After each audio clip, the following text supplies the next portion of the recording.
For over 500 years, they ruled the known world. From the shores of Britain to the sands of Syria, their word was law. Their face was on every coin, their statues in every square. The Roman emperors, gods among men, or monsters in purple robes. Today, through the power of AI technology, we're bringing them back to life. Not as marble statues or faded frescoes, but as living the breathing faces you might pass on the street. 20 emperors, 20 stories of absolute power, some who built civilization, others who nearly destroyed it. From Augustus, who ended the Republic, to Constantine, who transformed an empire and a religion. Heroes and tyrants, philosophers and madmen, warriors and poets. Which ones would you trust with your life? Which ones would you run from in terror? Let's meet the men who shaped the ancient world. Let's see if power truly corrupts, or if some men are simply born for greatness or evil. The architect of empire, they called him the father of the country. But Gaius Octavius, later Augustus, began his rise to power at just 18 years old. Standing over the bloodied body of his great-uncle Julius Caesar, what followed was not the actions of a grieving nephew, but the calculated moves of history's greatest political chess player. For 13 years, he played the game of civil war, forming alliances and breaking them with surgical precision. His partnership with Mark Antony and Lepidus, the Second Triumvirate, was written in the blood of their enemies. The proscription lists they created led to the deaths of 300 senators and 2,000 equites. Even Cicero, Rome's greatest orator, couldn't talk his way off that death list. But here's what separated Augustus from every strongman before him. He understood that naked power invites assassination, but legitimacy ensures immortality. After crushing Antony and Cleopatra at Actium in 31 BC, he didn't declare himself dictator. Instead, he performed history's greatest political theater, restoring the Republic while keeping all real power for himself. The Senate gave him the name Augustus, the revered one, and pretended they still mattered while he controlled the armies, the treasury, and the grain supply. His 41-year reign transformed Rome from a city of brick into a city of marble. He created the Praetorian Guard, reformed the tax system, built roads that connected an empire, and established the Pax Romana, 200 years of relative peace. The month of August bears his name. He found Rome a city of 1 million and left it an empire of 45 million.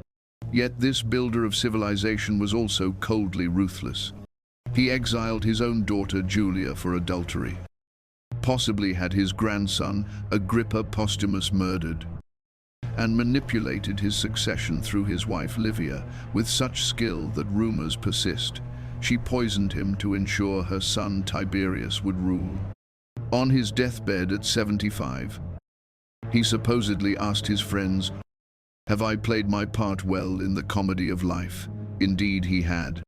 Augustus didn't just rule Rome, he invented the very concept of the Roman emperor.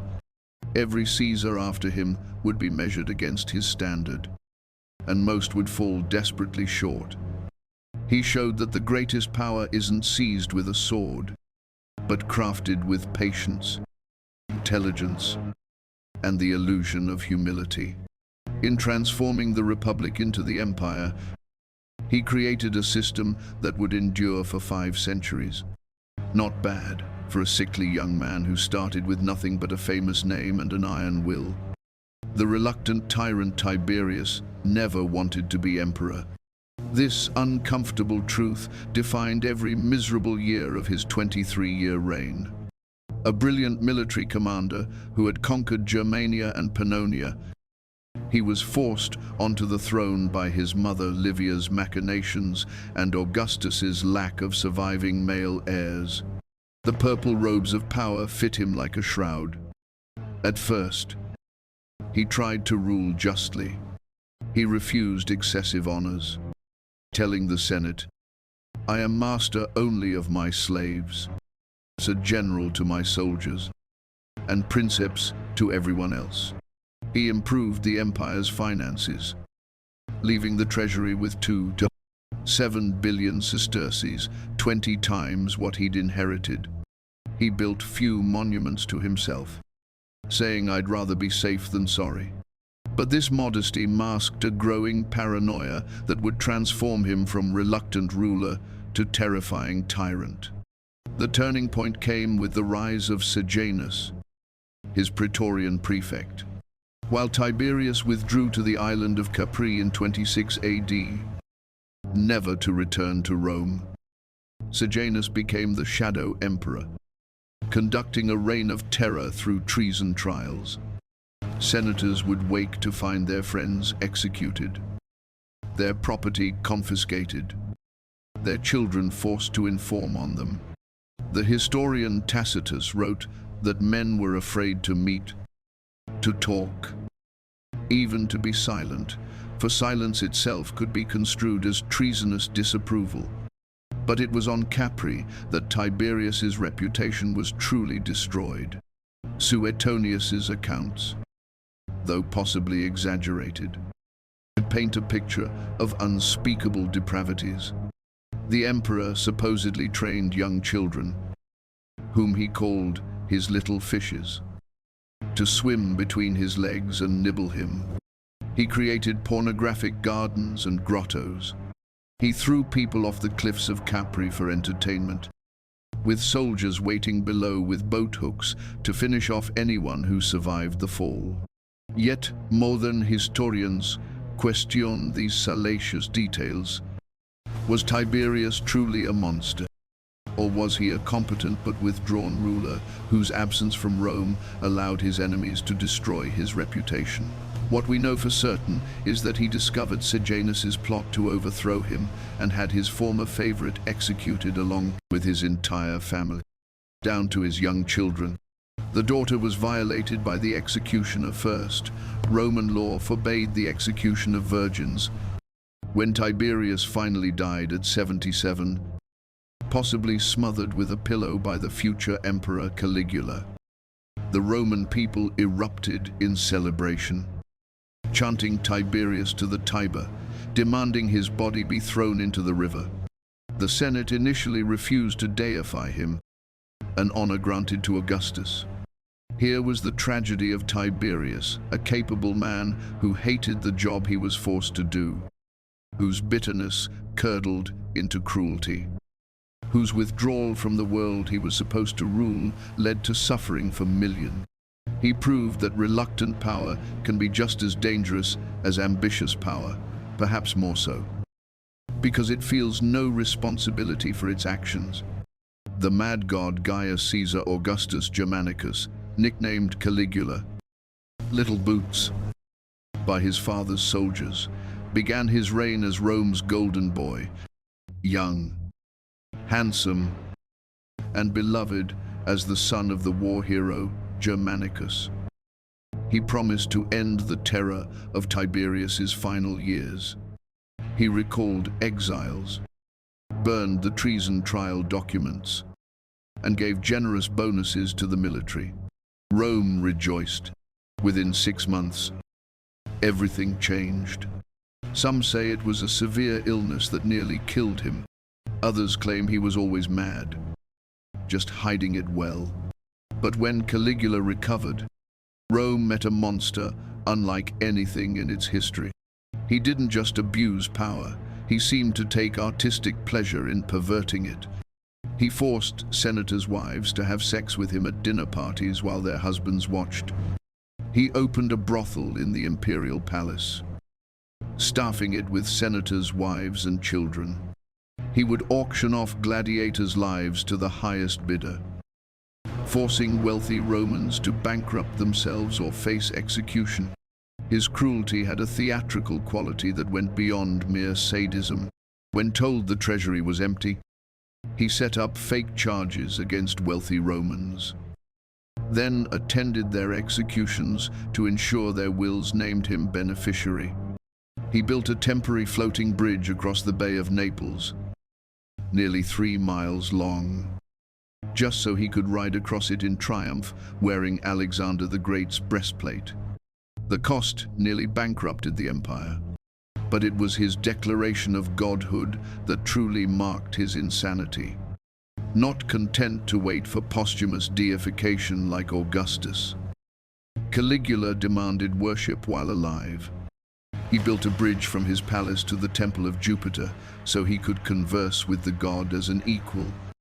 He appeared in public dressed as various gods, Apollo, Mercury, even Venus. He replaced the heads of statues of gods with his own image and ordered his statue placed in the Temple of Jerusalem, nearly causing a Jewish revolt. His sexual depravity became legendary. He committed incest with all 3 of his sisters, but especially with Drusilla, whom he treated as his wife. When she died, he declared her a goddess and made it a capital crime to laugh, bathe, or dine with one's family during the mourning period. He reportedly enjoyed watching torture and executions while eating, finding that suffering improved his appetite. His favorite phrase was, "Let them hate me, so long as they fear me." The most chilling aspect of Caligula wasn't just his cruelty, but his lucidity. He knew exactly what he was doing. When asked why he was so cruel, he replied, "I can do whatever I want to, whomever I want." He once lamented that his reign had no great disasters, saying, "The reign of Augustus was made famous by the Varian disaster, and that of Tiberius by the collapse of the amphitheater at Fidenae. My reign will be forgotten unless something terrible happens." After just 4 years, his own Praetorian Guard had enough. They cornered him in a palace corridor and stabbed him 30 times. They also killed his wife and smashed his infant daughter's head against a wall. He was 28 years old. The Senate attempted to restore the Republic, but the Praetorians had already found Claudius hiding behind a curtain and proclaimed him emperor. Caligula proved that absolute power doesn't just corrupt in the wrong hands. It becomes a tool for exploring the darkest depths of human depravity. He wasn't just a bad emperor. He was a warning about what happens when a sadistic narcissist gains unlimited power. The unlikely scholar, hidden behind a curtain, trembling with fear as Praetorian guards ransacked the palace after Caligula's assassination. Claudius was certain he would die, born with a limp, a stutter, and constant tremors, possibly from cerebral palsy. He had been the family embarrassment, hidden away while his relatives ruled the empire. His own mother called him a monster and a mere abortion of a man. Yet this supposed fool would become one of Rome's most effective emperors. The Praetorians who found him didn't kill him, they proclaimed him emperor. And seeing in this frightened, a disabled uncle of Caligula, their best chance for stability and, more importantly, continued donatives. The Senate, dreaming of restored republican rule, they had no choice but to accept the stammering scholar backed by the guards' swords. Nobody expected much from the 50-year-old historian who had spent his life writing books about Etruscan history and creating 3 new letters for the Latin alphabet. But Claudius surprised everyone. Behind the twitching and drooling was a sharp administrative mind. He personally sat as judge in court cases, though his enthusiasm sometimes led to hasty decisions.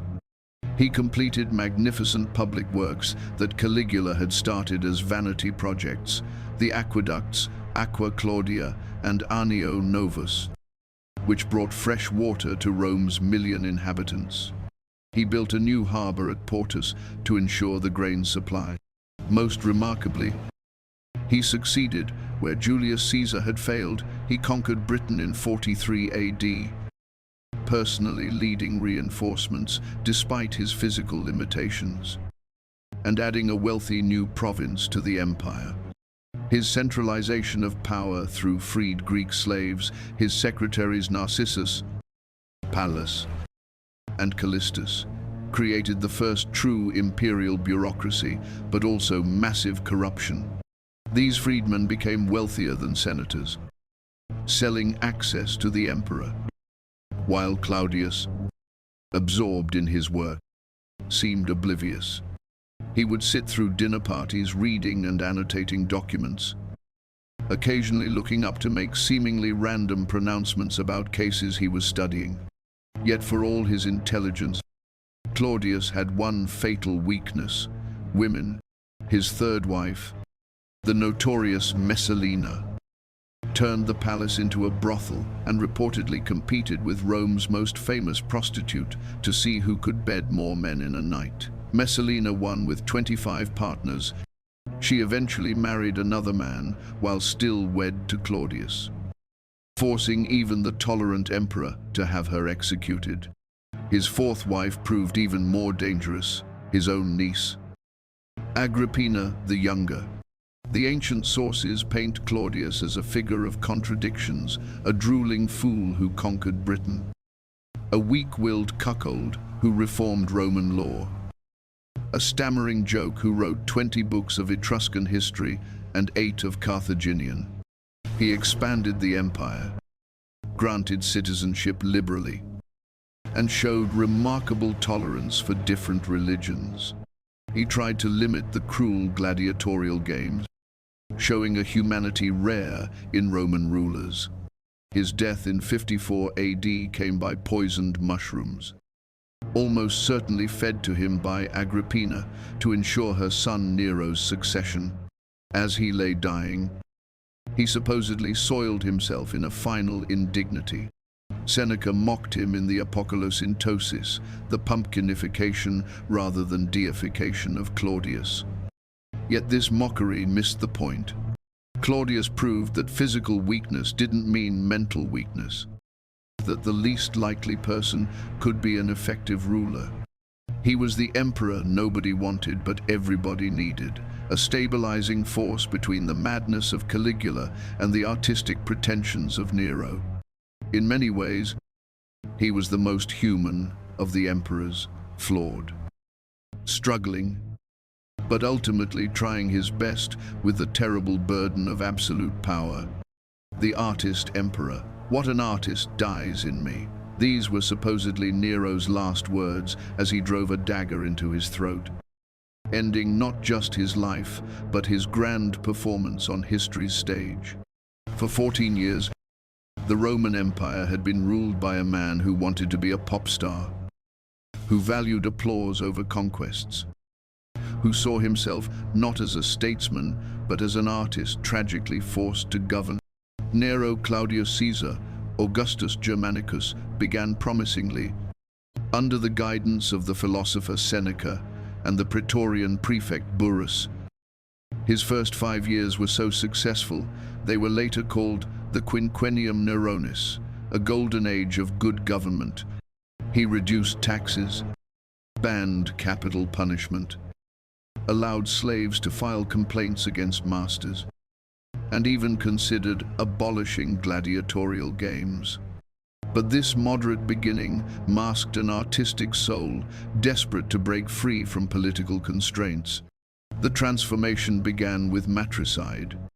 His domineering mother, Agrippina, who had murdered Claudius to put him on the throne, expected to rule through him. When she opposed his affair with the freedwoman Acte and his passion for chariot racing, their relationship soured.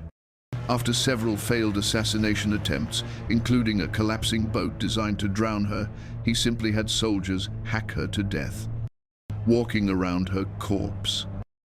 He reportedly commented on her figure, saying, "I didn't know I had such a beautiful mother, free from maternal control." Nero embraced his artistic ambitions with disturbing enthusiasm. He performed publicly as an actor, singer, and lyre player, scandalous behavior for a Roman noble, let alone an emperor. He competed in Greek contests, where judges wisely awarded him first prize even when he fell out of his chariot.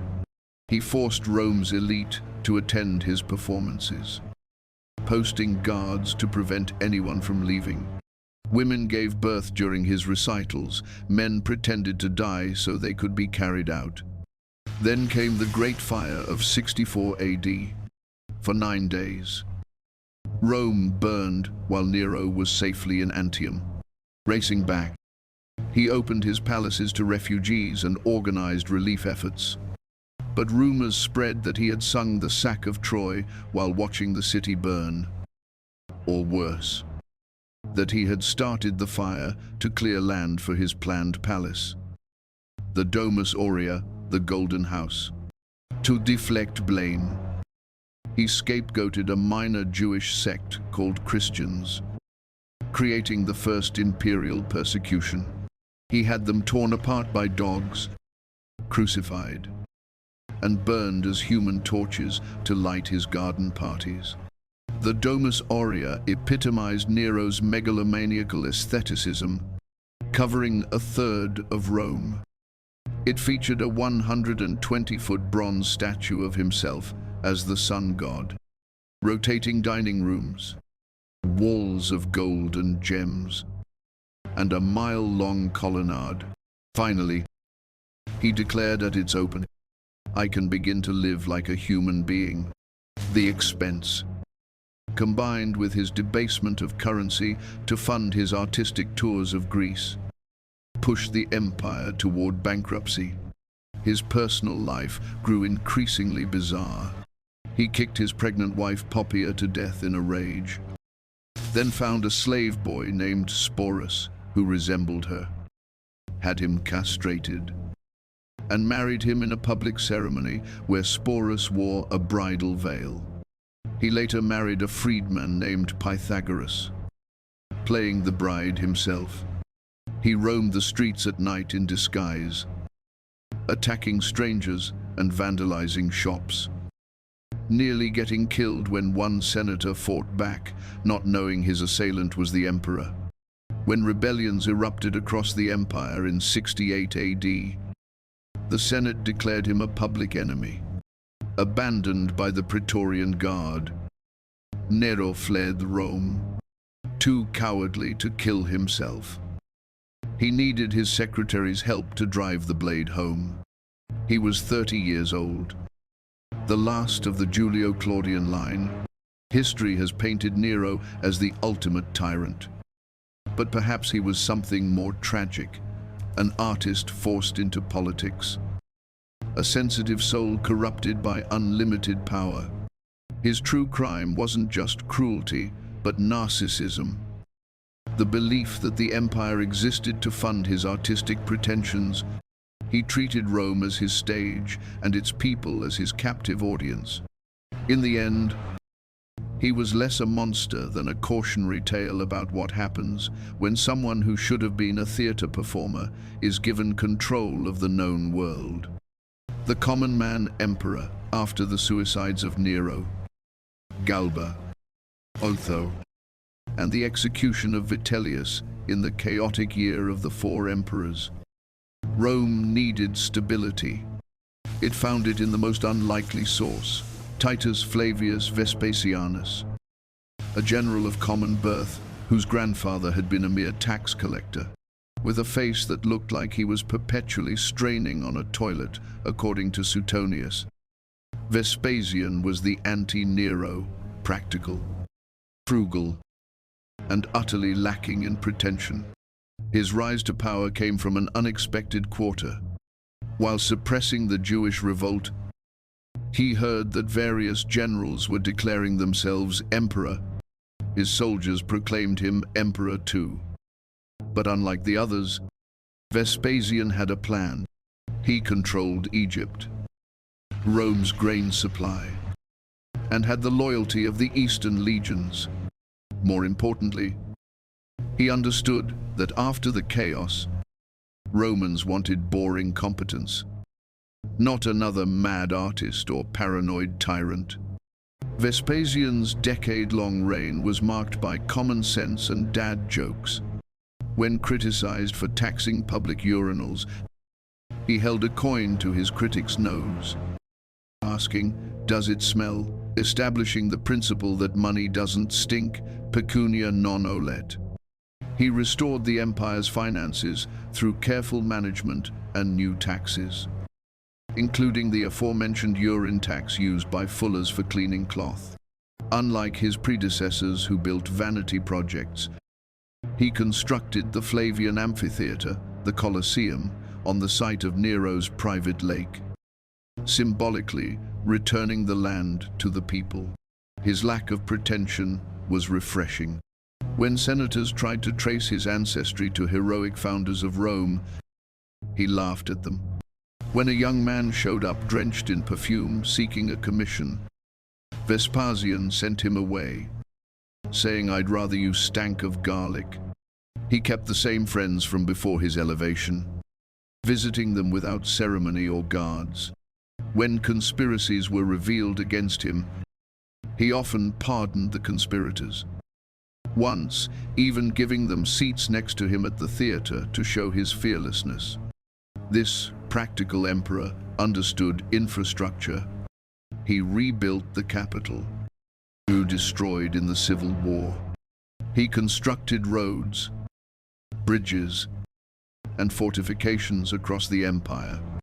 He created new legions and reorganized the frontier defenses. He granted Latin rights to all of Spain, expanding citizenship carefully but generously.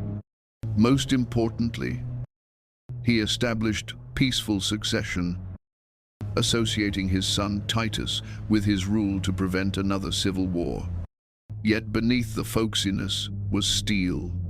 He brutally crushed the Jewish revolt, with his son Titus destroying the Second Temple in 70 AD. Over 1 million Jews died in the war, and thousands were enslaved to build the Colosseum. He could be vindictive against those who mocked him before his rise to power, though he usually satisfied himself with verbal revenge rather than execution. On his deathbed in 79 AD, he joked, "Ve puto Deus fio, oh dear, I think I'm becoming a god," mocking the deification process. His last words were, "An emperor should die standing," and he tried to rise before collapsing. Even dying, he maintained the dignity of a working man doing his job. Vespasian proved that Rome didn't need divine blood or aristocratic breeding to produce a good emperor. A man who had once fallen asleep during one of Nero's performances became the ruler who restored Roman stability. He showed that sometimes what an empire needs isn't a visionary or a conqueror, but a competent administrator with a sense of humor and the wisdom to know that power is a job, not a privilege. After the mad artists and paranoid tyrants, Rome finally had a ruler who treated the purple as a uniform, not a costume. The darling of mankind, Titus Flavius Vespasianus, was the emperor who proved that absolute power could be wielded with absolute kindness, if only briefly. Known as Amore Deliciae Generis Humani, the love and delight of mankind, his reign lasted just 2 years and 2 months. But it left Rome wondering what might have been. Perhaps it's easier to be perfect when you don't have time to fail. Before becoming emperor, Titus had been his father's enforcer, the muscle behind Vespasian's restoration of order. He had destroyed Jerusalem, leaving not one stone upon another of the Second Temple, causing a Jewish diaspora that would last 2 millennia. As Praetorian prefect, he had executed enemies without trial, leading many to fear another. Nero was about to take power. His scandalous affair with Berenice, a Jewish queen, 20 years his senior, reminded Romans uncomfortably of Antony and Cleopatra. But power transformed Titus, or perhaps revealed his true nature. Upon becoming emperor at age 39, he immediately sent Berenice away, never to see her again, sacrificing personal happiness for Roman prejudice. He declared he would accept no property from condemned criminals' estates, removing the financial incentive for treason trials. When two patricians were caught plotting against him, he invited them to sit beside him at the gladiatorial games, handed them swords to inspect, and asked their opinion on the weapon's quality, a gesture that said, "If you want to kill me, here's your chance," while simultaneously showing his fearlessness and forgiveness. His generosity bordered on compulsive. He confirmed all his father's gifts and added his own. When his advisors warned the treasury couldn't afford such largesse, he replied that no one should leave the emperor's presence sad. One evening, realizing he had given no gifts that day, he uttered his famous lament, "Friends, I have lost a day." This wasn't mere performance. He genuinely seemed to believe an emperor existed to make his subjects' lives better. Then came the catastrophes that would define his legacy. Just 2 months into his reign, Mount Vesuvius erupted, burying Pompeii and Herculaneum. Titus rushed from Rome, personally directing relief efforts and using his own funds for victims when the public treasury proved insufficient. The next year, a fire ravaged Rome for 3 days, destroying Agrippa's Pantheon and much of the Campus Martius. Again, Titus spent lavishly on reconstruction. When plague followed fire, he tried every remedy, both medical and religious, to save his people. It was during these disasters that Titus showed his greatest quality, genuine empathy. Ancient sources describe him weeping openly at the suffering, not the practiced tears of a politician, but the genuine grief of a man who felt his people's pain. He stripped his own palaces of decorations to help refurnish burned homes. He personally visited the sick, despite the risk of contagion. His dedication to justice was equally remarkable. He presided over trials fairly, refused to hear cases against those accused of insulting him, and declared that emperors who couldn't endure free speech deserved the criticism they received. He completed the Colosseum begun by his father, inaugurating it with 100 days of games. But unusually for a Roman ruler, he seemed to take no pleasure in the bloodshed, often leaving early. When he died suddenly in 81 AD at just 41, possibly from plague, though his brother Domitian was suspected of poisoning him, Rome mourned as if each citizen had lost a father. His last words were reportedly, "I have made only one mistake," though he never revealed what it was. Historians have speculated endlessly. Was it sending Berenice away, not killing Domitian when he had the chance, or some secret we'll never know? Titus remains history's great. What if emperor, given 20 years instead of 2? Would he have maintained such benevolence? Or would time and cynicism have hardened him like so many others? His brief reign serves as both an inspiration and a torture, proof that power can be wielded with kindness, but also a reminder of how rarely that happens. He was the empire's shooting star, burning brilliantly and briefly, leaving Romans to face the darkness of Domitian with only the memory of what an emperor could be. The paranoid perfectionist Titus Flavius Domitianus spent his entire life in his older brother's shadow, and that darkness shaped him into one of Rome's most efficient yet terrifying administrators. Where Titus was loved, Domitian was competent. Where Titus forgave, Domitian remembered every slight. Where Titus trusted, Domitian saw conspiracies in every corner. He ruled for 15 years with the efficiency of a machine and the paranoia of a cornered animal. From the start, Domitian understood he would never be loved like his father or brother, so he chose to be feared and respected instead. He micromanaged every aspect of government, personally reviewing the most minor administrative details. He insisted on being called Dominus et Deus, Master and God, beginning the imperial personality cult that would define later emperors. He rebuilt Rome with mathematical precision, completing 50 structures, including the restored Temple of Jupiter. He increased legionary pay by a third, the first raise in decades, ensuring military loyalty. His moral legislation was puritanically strict, yet hypocritically applied. He revived ancient laws against adultery while keeping a harem of concubines. He had Vestal virgins buried alive for breaking their vows, while he himself seduced married women. He forbade castration while surrounding himself with eunuch servants.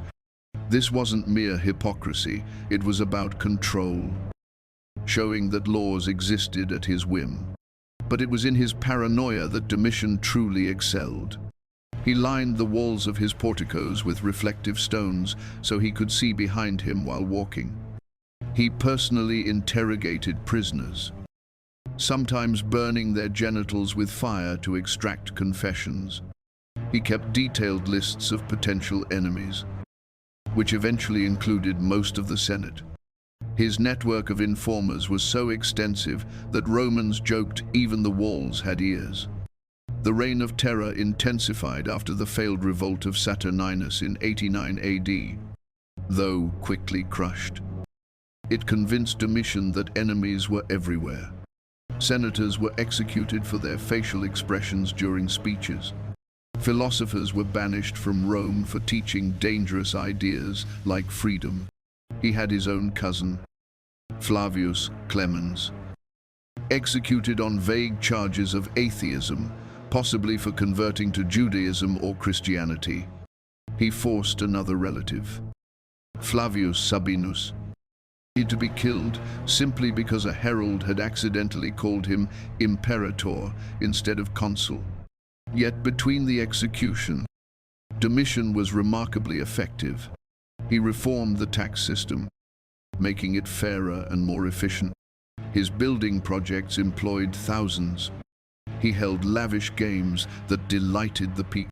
He conquered parts of Germania and strengthened the Danube frontier. He was incorruptible, executing governors who embezzled funds. He insisted on quality in everything. When wine production exceeded grape quality, he ordered half the empire's vineyards destroyed to maintain standards. His intellectual pretensions added a pathetic dimension to his tyranny. He wrote poetry that court poets had to praise. He established literary contests where he always won. He had statues of himself erected everywhere, more than all previous emperors combined, each inscribed with increasingly grandiose titles. He renamed 2 months after himself. They were changed back immediately after his death. The end came from within his own household. His wife Domitia, whose name he found on one of his execution lists, joined with freedmen and praetorian prefects in a conspiracy.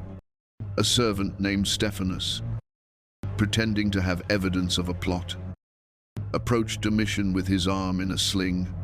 When Domitian leaned in to read the document, Stephanus pulled a dagger from the sling and stabbed him. Other conspirators rushed in to finish the job. As he died, Domitian tried to fight back with a fruit knife, the only weapon his paranoia had left within reach. The Senate, meeting even before his body was cold, condemned his memory to damnatio memoriae, his statues torn down, his name chiseled from monuments. Yet the army mourned him, demanding the execution of his assassins. The common people were indifferent. He had kept them fed and entertained. Domitian proved that competence without humanity creates efficient tyranny. He was the perfect administrator and the perfect monster. A man whose talents were poisoned by his insecurities. In trying so hard to be a god, he forgot to be human. His reign stands as testimony that paranoia, once it takes root in power, becomes a self-fulfilling prophecy in constantly looking for enemies. You create them everywhere. The Optimus Princeps Marcus Ulpius Trajanus did what no one thought possible anymore. He expanded the Roman Empire to its greatest territorial extent while being genuinely loved by Senate and people alike. The first emperor, born outside Italy in Hispania. He proved that Romanness wasn't about blood, but about virtue. The Senate awarded him the title Optimus Princeps, the best ruler. And for once, it wasn't flattery, adopted by the elderly Nerva to prevent civil war. Trajan didn't rush to Rome to claim power. He spent a year securing the Rhine frontier, showing that duty trumped ambition. When he finally entered Rome on foot, refusing ceremony, greeting citizens by name, he signaled a return to republican virtues within imperial framework. He promised never to execute senators without their peers' consent and, remarkably, kept his word. Trajan understood that an emperor needed three constituencies: the Senate, the people, and the army. For the Senate, he showed respect and consultation, attending their meeting, listening to debates. For the people, he provided the most extensive public works program since Augustus, the Forum of Trajan, the largest imperial forum, his column depicting the Dacian Wars. Still standing today, massive bath complexes and the Aqua Traiana aqueduct. His Alimenta program provided food for poor children across Italy. The ancient world's first systematic welfare system. But it was with the army that Trajan truly excelled. Unlike emperors who bought loyalty with donatives, he earned it by fighting alongside his men. He shared their hardships, ate their food, marched on foot when supplies were short. During the Dacian Wars, 101 to 102, 105 to 106 AD, he personally led river crossings and siege operations. His architect Apollodorus built a bridge across the Danube, over a kilometer long, an engineering marvel, allowing Roman forces to crush Dacia and capture immense wealth. The Dacian gold funded public works for a generation. His Parthian campaign, 114 to 117 AD, took Roman eagles to the Persian Gulf, achieving what had eluded every Roman since Crassus.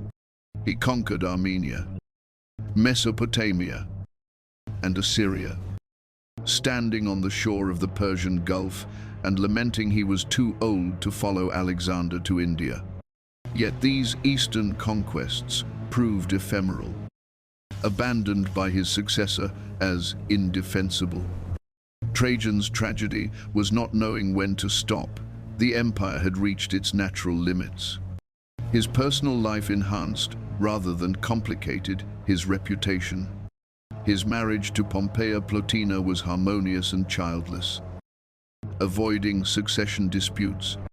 Rumors of his homosexual affairs with young men like Hadrian were treated by Romans with characteristic practicality, as long as he played the active role and governed well. His private life was his own business. He drank heavily but remained functional, leading Pliny the Younger to observe that wine made him more jovial, never cruel. His correspondence with Pliny, governing Bithynia, reveals a conscientious administrator dealing with everything from building permits to the Christian problem. His response about Christians, punish if proven guilty but don't seek them out, showed pragmatic moderation. He cared about details without micromanaging. trusting competent subordinates while maintaining oversight. When he died in 117 AD in Cilicia, returning from Parthia, his ashes were uniquely permitted burial within the city limits. Under his column, the Senate immediately deified him, and future emperors would be wished to be luckier than Augustus and better than Trajan, acknowledging that in virtue, if not fortune, he had surpassed the founder. Trajan proved that expansion and humanity weren't mutually exclusive, that an emperor could be both warrior and administrator, both accessible and dignified. He was what every Roman emperor claimed to be, but few actually were: Princeps, first among equals, rather than Dominus, master of slaves. If Augustus invented the Principate and Marcus Aurelius would philosophize it, Trajan perfected it in practice. He remains the gold standard against which all rulers, ancient and modern, are measured. The wandering builder Publius alias Hadrianus was the empire's architect-emperor, a restless intellectual who spent more than half his 21-year reign traveling, touching every corner of his domain. Where Trajan conquered, Hadrian consolidated; where Trajan expanded, Hadrian fortified; where Trajan was loved, Hadrian was respected and feared. He gave Rome some of its greatest buildings and most secure frontiers, but at the cost of a coldness that made him admired rather than adored. Bearded like a Greek philosopher, the first emperor to wear a full beard, supposedly to hide scars, Hadrian was the ultimate Hellenophile. He spoke Greek better than Latin, wrote poetry, painted, played the lyre, and designed buildings that still inspire architects 2 millennia later. The Pantheon in Rome, with its impossible dome and perfect proportions, stands as testament to his genius. He didn't just rule the empire, he curated it like a vast museum. His travels weren't mere tourism, but intensive inspection tours. He visited every province, reviewing troops, examining fortifications, checking accounts. In Britain, he built Hadrian's Wall, 73 miles of stone, declaring this far and no further. In Athens, he completed the temple of Olympian Zeus, begun 600 years earlier. In Egypt, he founded Antinopolis. Every province received some monument to his presence, each designed or modified by the emperor himself. His military philosophy reversed Trajan's aggressive expansion. He abandoned the indefensible Parthian conquest, pulled back to defensible frontiers, and professionalized defense. He drilled the army constantly, inspecting equipment personally, banning luxury in camps. He could march 20 miles in full armor to shame lazy soldiers. Peace through strength, not conquest, became Rome's new doctrine, a recognition that the empire had reached its sustainable limits. But Hadrian's greatest passion and deepest tragedy was Antinous, a beautiful Greek youth who became his lover. Their relationship, lasting 7 years, scandalized even the tolerant Romans by its intensity. The emperor was completely besotted, taking Antinous everywhere, commissioning countless statues of him. When the young man drowned mysteriously in the Nile in 130 AD, suicide, accident, or ritual sacrifice remained debated, Hadrian's grief was ungovernable. He deified Antinous, built temples to him, named cities after him, even claimed to see his spirit in a new star. The Roman world was forced to worship a dead Greek boy because the emperor couldn't let go. This emotional intensity coexisted with cold brutality. The Bar Kokhba revolt, 132 to 136 AD, saw Hadrian systematically destroy Judea. Jerusalem was razed and rebuilt as Aelia Capitolina, a pagan city where Jews were forbidden to enter. Over 500,000 Jews died. Judea was renamed Syria Palestina, erasing Jewish connection to their homeland. The diaspora that Titus began, Hadrian completed. His relationship with the Senate deteriorated as his reign progressed. He had 4 consulars executed at his accession, claiming conspiracy but probably eliminating Trajan's old advisors. Near the end, he executed his brother-in-law and grandnephew on suspicious charges. His intellectual arrogance alienated senators. He publicly corrected and humiliated those who disagreed with him on matters of literature or architecture. His succession planning was chaotic. His first choice, Lucius Aelius, died. His second, Antoninus Pius, was selected partly because he was already 51 and would serve as placeholder for Hadrian's real choice. Young Marcus Aurelius. Even dying, Hadrian was architecting the future. His death in 138 AD brought relief to many. His poem, Animula Vagula Blandula, Little Soul, Wandering the Charming, reveals a man facing death with intellectual curiosity rather than fear. The Senate initially refused deification until Antoninus Pius threatened to refuse the throne unless they honored his adoptive father. Hadrian represents imperial power as aesthetic vision. He treated the empire as his personal art project, perfecting rather than expanding it. Every frontier wall, every temple, every statue of Antinous was part of his grand design. He was brilliant but cold, creative but cruel. A man who loved beauty and one beautiful boy more than he loved people. He gave Rome security and architectural marvels, but never its heart. Perhaps that's why he traveled constantly, running from an emptiness that no amount of building could fill. The philosopher king, Marcus Aurelius Antoninus, achieved what Plato thought impossible. A philosopher became king. Yet his meditations, written in Greek while campaigning on frozen Danube frontiers, reveal not triumph, but tragedy. A good man, struggling with the burden of power in a world falling apart. He was the last of the 5 good emperors, and with his death, the light of the Antonine age would extinguish forever. Chosen by Hadrian when just 17, Marcus never wanted to rule. He preferred his books, his stoic teachers, his quiet contemplations. When Antoninus Pius died in 161 AD, Marcus tried to refuse the throne until the Senate threatened chaos. Even then, he insisted on ruling jointly with his adoptive brother Lucius Verus, the first truly equal co-emperorship. This wasn't weakness but wisdom, recognizing that the empire was too vast for one man. His meditations, never meant for publication, titled simply To Himself, reveal a mind constantly fighting its own despair. Be like the rocky headland on which the waves constantly break.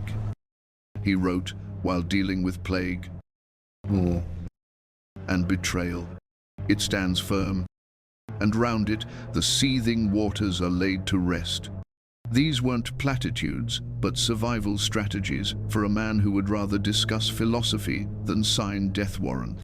The Antonine Plague, probably smallpox, struck in 165 AD, brought back by armies returning from Parthia. It killed millions, perhaps a quarter of the empire's population. Marcus's response revealed his character. He sold imperial treasures to avoid raising taxes, personally attended to the sick despite the risk, and conducted religious ceremonies to appease every god. When Romans blamed Christians for angering the gods, he protected them from mob violence while maintaining legal persecution, a contradiction that troubled his philosophical mind. The Marcomannic Wars, 166 to 180 AD, consumed his final 14 years. Germanic tribes, pressed by migrations from the steppes, crashed against Roman frontiers. Marcus, who had never wanted to be a soldier, spent his last years in army camps along the Danube, fighting a desperate holding action. He learned to be competent at war without ever loving it. His column in Rome shows not glory but grinding determination, crossing rivers, building camps, endless battles without clear victory. His personal life was marked by stoic endurance of pain. His wife Faustina was rumored to be serially unfaithful, allegedly sleeping with gladiators and senators. Marcus chose to ignore the gossip, praising her publicly, grieving genuinely when she died. Of their 13 children, only 6 survived to adulthood. Each death was another test of his philosophy that external events couldn't touch the inner self. His greatest failure was his son Commodus, breaking the adoptive succession that had produced 5 good emperors. Marcus made Commodus his heir, the first emperor since Vespasian to be succeeded by a biological son. Was it paternal blindness, dynastic pride, or fear of civil war if he chose another?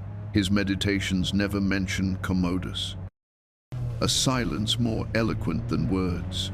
Despite everything, Marcus maintained his humanity. He corresponded with his rhetoric teacher Fronto for decades, their letters revealing a man of deep affection beneath the stoic exterior. He established chairs of philosophy in Athens. He tried to humanize slavery laws, giving slaves more rights to resist cruel masters. He spent his mornings hearing court cases, showing infinite patience with petitioners. His death in St. Quatervanx AD, possibly from plague in Vindobona, Vienna, or poisoned by doctors bribed by Commodus, ended the Pax Romana. His last words were reportedly, "Go to the rising sun, for I am setting but." He had asked to be cremated immediately, sparing Rome the expense of elaborate funeral games. Marcus Aurelius proved that power doesn't have to corrupt, but the price of maintaining virtue in a position of absolute authority is constant vigilance against one's own nature. Every page of his Meditations is a battle against despair, anger, and the temptation to become the tyrant that absolute power typically creates. He succeeded in being both philosopher and emperor, but at the cost of personal happiness. He was the best man ever to rule Rome, which makes it all the more tragic that his reign was consumed by plague, war, and death. As he wrote, "The universe is transformation. Our life is what our thoughts make it." He transformed his thoughts into virtue, but couldn't transform the universe that was collapsing around him. The gladiator emperor, Lucius Aurelius Commodus Antoninus, inherited everything from Marcus Aurelius except wisdom, where his father found duty crushing but necessary. Commodus found it boring and unnecessary. He didn't want to be emperor. He wanted to be a gladiator. For 12 years, Rome watched its ruler descend from eccentric to insane, from playing at being a gladiator to believing he was Hercules reborn. The contrast with Marcus was immediate and shocking. Within months of his father's death, Commodus abandoned the Danube campaigns, making quick peace to return to Rome's pleasures. He had been on campaign since age 14, and he was done with frontier hardships. At 19, he wanted what his philosophical father had denied him: fun. The Senate watched in horror as the son of the philosopher king began his transformation into Rome's most embarrassing emperor. Initially, Commodus left governing to capable advisors like Cleander, while he indulged in chariot racing and gladiatorial training. But the discovery of his sister, Lucilla's assassination plot in 182 AD triggered his paranoia.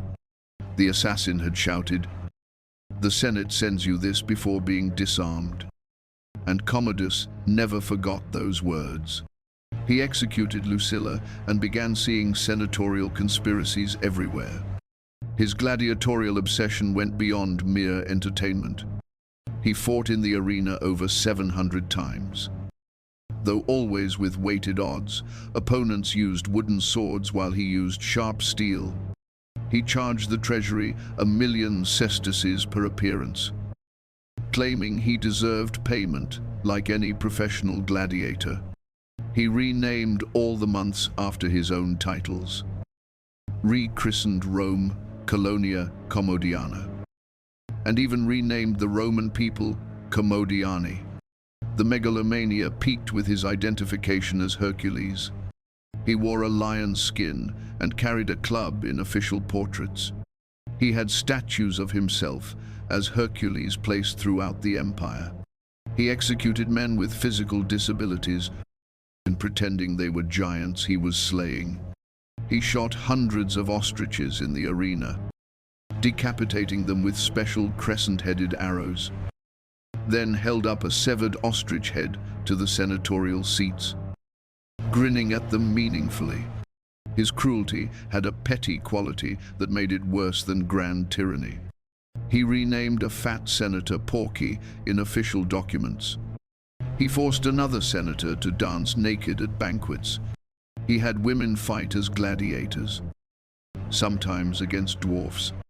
He collected people with physical deformities, called them his toys, and made them fight each other for his amusement. He once gathered all the men in Rome who had lost feet, tied serpents to their leg stumps.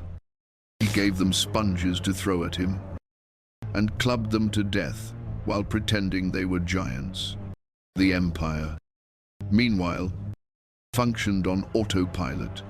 Cleander sold governorships, military commands, even senatorial seats to the highest bidder. When a plague and grain shortage hit Rome, the mob blamed Cleander. Commodus had his favorite executed and his head presented on a pike, then continued his gladiatorial games as if nothing had happened. By 192 AD, even his inner circle had enough. When he announced he would begin the new year by taking the consulship dressed as a gladiator, emerging from the gladiators' barracks instead of the palace. It was the final insult. His mistress Marcia, finding her name on an execution list along with the Praetorian prefect Latus and Chamberlain Eclectus, poisoned his wine. When he vomited it up, they sent in his wrestling partner Narcissus to strangle him in his bath. He was 31 years old. The Senate immediately declared damnatio memoriae, destroying his statues and chiseling his name from monuments. They restored the proper names of months and cities.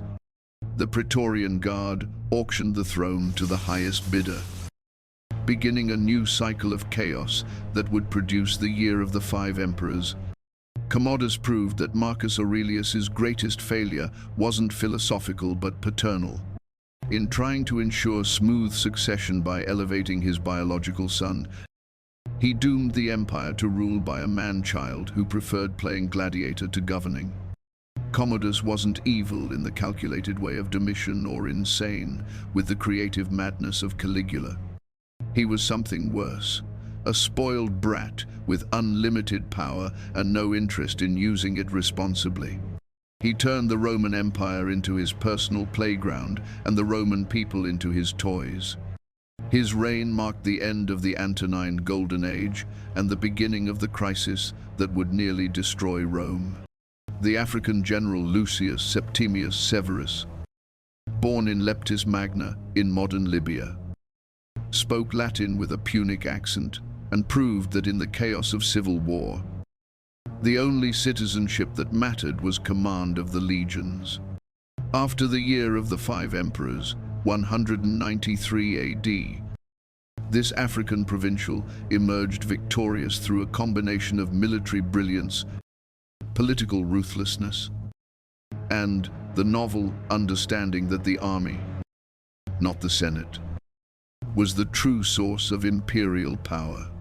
His rise came through systematic deception. Governor of Pannonia, when Commodus was assassinated, he initially swore loyalty to Pertinax, then to Didius Julianus, who bought the throne from the Praetorians. But secretly, he was already marching on Rome. He convinced the rival claimant Claudius Albinus to accept the title of Caesar, buying time to defeat Pescennius Niger in the east before turning to destroy Albinus in the west. At the Battle of Lugdunum, 197 AD, where Albinus died, Severus reportedly commented, "I have eliminated my last rival, forgetting to pretend he had ever been an ally." Severus revolutionized imperial ideology. Where previous emperors maintained the fiction of republican restoration, he declared openly, "Be harmonious, enrich the soldiers, and scorn all others." He increased military pay by half, allowed soldiers to marry legally, and granted them land upon retirement. He expanded the Praetorian Guard from 10,000 to 30 linling, filling it with his loyal Danubian legionaries. The message was clear. The emperor was not first citizen, but supreme commander. His wife, Julia Domna, a Syrian noblewoman interested in philosophy and astrology, created the first true imperial court. She surrounded herself with intellectuals, including the medical writer Galen and the jurist Papinian. While Severus conquered, Julia governed, handling correspondence and petitions. Their partnership was remarkably effective. He provided the iron fist, she the velvet glove.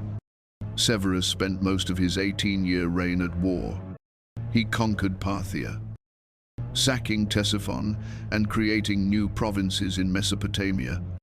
He strengthened the African frontier, his building projects in his homeland still visible today. When he arrived in Britain in 208 AD to subdue Scotland, he was already dying, carried in a litter but still commanding. His plan to exterminate the entire Caledonian population let no one escape. Not even children in the womb showed his ruthlessness hadn't softened with age. His treatment of the Senate was contemptuous. He executed 29 senators for supporting his rivals, confiscating their property to pay his soldiers. He packed the Senate with his supporters from Africa and the East, ending Italian dominance. When senators complained about military expenses, he reportedly showed them his sword, saying, "This is what matters." Yet Severus was also an effective administrator. He reformed the law, allowing soldiers to make wills. He built extensively. The Arch of Septimius Severus still dominates the Roman Forum. He created the first secret police, the Frumentarii, to report on provincial governors. He was incorruptible personally, executing officials who embezzled. He worked from dawn to dusk, even while campaigning. His dynasty's fatal flaw was his sons, Caracalla and Geta, who hated each other from childhood. Severus spent his last years trying to reconcile them, once saying, "I found the empire in chaos and leave it pacified even to the Britons. I leave you an empire stronger than ever, if you are worthy, weaker than ever if you are not." He allegedly told them, "Stay united, pay the soldiers, and ignore everyone else." When he died at York in 211 AD, aged 65, his last words were reported, "I have been everything, and it has profited nothing." His body was cremated, and his ashes returned to Rome in an urn supposedly made of purple stone. The African provincial had become so Roman that he was literally transformed into the imperial color. Severus proved that the empire had fundamentally changed. It was no longer a Roman empire, but a military state that happened to be centered in Rome. By openly acknowledging that imperial power came from military force, not senatorial approval or popular acclaim, he was both more honest and more dangerous than his predecessors. He gave the empire another century of life by militarizing it, but also set the precedent for the barracks, emperors who would nearly destroy it. The African who spoke Latin poorly had understood Rome better than any Italian. It was never about culture or tradition, but always about power. The soldier's tyrant, Marcus Aurelius Severus, Antoninus Augustus, known as Caracalla after the Gallic hooded cloak he popularized, began his sole reign by murdering his brother Geta in their mother's arms. As Julia Domna tried to protect her younger son, Caracalla's soldiers stabbed Geta repeatedly, his blood soaking into their mother's clothes. "At least now I can breathe," Caracalla reportedly said, before beginning a purge that killed 20,000 of Geta's supporters, including the jurist Papinian, who refused to write a legal justification for fratricide. This brutal beginning set the tone for a 6-year reign of military obsession and paranoid violence. Caracalla didn't want to be emperor, he wanted to be Alexander the Great.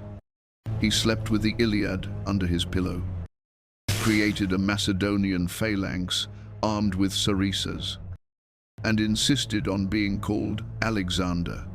When philosophers pointed out that Alexander had been tutored by Aristotle while Caracalla was barely literate, he had them executed. His one great act, the Constitutio Antoniniana, 212 AD, granted citizenship to all free inhabitants of the empire. Historians debate his motivation. Was it visionary inclusiveness or simply a tax grab? Since citizens paid inheritance taxes, probably the latter, given Caracalla's constant need for money to pay his soldiers. He raised military pay by 50%, costing 280 million sesterces annually, bankrupting the treasury. With the army, Caracalla found his only happiness. He marched with them, ate their ration, carried his own equipment, dug ditches alongside them. He was genuinely brave in battle, always in the front lines. Soldiers loved him because he was one of them, crude, violent, direct. He once told German auxiliaries, "I am one of you. It is for you that I labor, that you might have the means to live well. I want to be called your comrade, not your emperor." His cruelty was personal and petty. In Alexandria, angered by satirical verses about Geta's murder, he ordered a general massacre, inviting young men to form a phalanx in honor of Alexander. He had them surrounded and slaughtered. For days, soldiers killed randomly in the streets. The Mediterranean ran red with blood at the harbor. Perhaps 20,000 died because they hurt his feelings. His building projects reflected his megalomania. The baths of Caracalla, still impressive today, could accommodate 600 bathers at once. They were a marvel of engineering: heated floors, hot and cold pools, libraries, art galleries. Yet they were built with confiscated wealth and slave labor, a monument to oppression disguised as public service. His fascination with the exotic led him to the edge of madness. He consulted every oracle, practiced every mystery, religion, underwent every purification ritual. He married a Vestal virgin, claiming their children would be gods. When that produced no offspring, he had her divorced and remarried multiple times. He wore wigs and makeup to look younger, painted his face to look more martial. The Parthian campaign that ended his life began with typical duplicity. He proposed marriage to the Parthian king's daughter, then attempted to capture the king at the wedding celebration. When that failed, he ravaged Mesopotamia, accomplishing nothing but destruction. His own soldiers grew tired of pointless marching and random executions. On April 8, 217 AD, while urinating on the road near Carrhae, where Crassus had died, Caracalla was approached by a soldier named Martialis, whose brother he had executed, one stab to the back, and the would-be Alexander was dead at 29. The Praetorian prefect, Macrinus, who had discovered he was on Caracalla's execution list, had arranged the assassination. Caracalla left behind an empire with universal citizenship, but universal fear. The army mourned him. He had been their most generous patron. The Senate, which he had ignored when not executing its members, rejoiced quietly. The people were ambivalent. He had entertained them with magnificent games while oppressing them with taxes. His legacy is contradictory. The universal citizenship grant was revolutionary, transforming the empire's identity forever. The baths remain one of Rome's most impressive ruins. Yet, he was also a fratricide, a mass murderer, a man who confused cruelty with strength. He proved that loving the army wasn't enough to be a good emperor. You also had to govern. Caracalla was a soldier who happened to be emperor, when what Rome needed was an emperor who could manage soldiers. His death brought no tears except from the troops who had enabled his tyranny. The teenage priest-emperor Marcus Aurelius Antoninus Augustus, known to history as Elagabalus after his Syrian sun god, became emperor at 14 and was dead by 18, leaving behind a legacy so scandalous that even Roman historians, accustomed to imperial excess, struggled to describe it. He was the ancient world's ultimate enfant terrible, a teenage religious fanatic with unlimited power and no boundaries. His rise was orchestrated by his grandmother, Julia Maesa, Septimius Severus's sister-in-law. After Caracalla's assassination, she convinced Syrian legions that Elagabalus was Caracalla's illegitimate son. The beautiful boy, dressed as an exotic high priest with painted eyes and jeweled robes, captivated soldiers tired of the austere Macrinus. They didn't realize they were replacing a competent administrator with a hormonal teenager who thought he was God's chosen vessel. Elagabalus arrived in Rome with a meteorite, a black conical stone he claimed was Elagabal himself. He built the Elagabalium, a massive temple on the Palatine, and forced Romans to worship his rock. He married the stone to Minerva, then divorced it to marry it to the Carthaginian Tanit. He stole the sacred flame of Vesta, the Palladium of Athena, and other ancient relics, placing them in his temple as servants to his Syrian deity. Romans watched in horror as their 1,000-year-old traditions were subordinated to a teenager's oriental cult. His sexual behavior scandalized even libertine Rome. He married 5 times, including a Vestal virgin, to produce godlike children, but preferred men. He allegedly prostituted himself in the palace, standing nude in doorways soliciting customers. He offered vast rewards to any physician who could give him female genitalia. He had a husband, a chariot driver named Hierocles, whom he called his lord, and allegedly enjoyed being caught in adultery so Hierocles could beat him. The Historia Augusta, though unreliable, paints a picture of staggering excess. He supposedly served dinner guests food colored to match the courses, green beans with green stones, yellow rice with gold coins. He created the first whoopee cushions, placing air-filled leather bags under dinner guests. He released lions and leopards, supposedly tamed, but guests didn't know into dining rooms.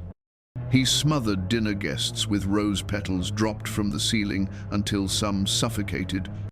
His government, if it could be called that, was ruled by beauty and genital size. He appointed dancers, barbers, and chariot drivers to high office based on their physical attributes. His closest advisor was a dancer named Paris. He sold governorships, military commands, and senatorial seats, sometimes multiple times to different buyers. He created a senate of women, led by his mother, to regulate fashion and etiquette. Yet, beneath the debauchery was a lost child, dragged from Syria, forced into a role he didn't understand, surrounded by manipulative adults. Elagabalus retreated into religious ecstasy and sensual pleasure.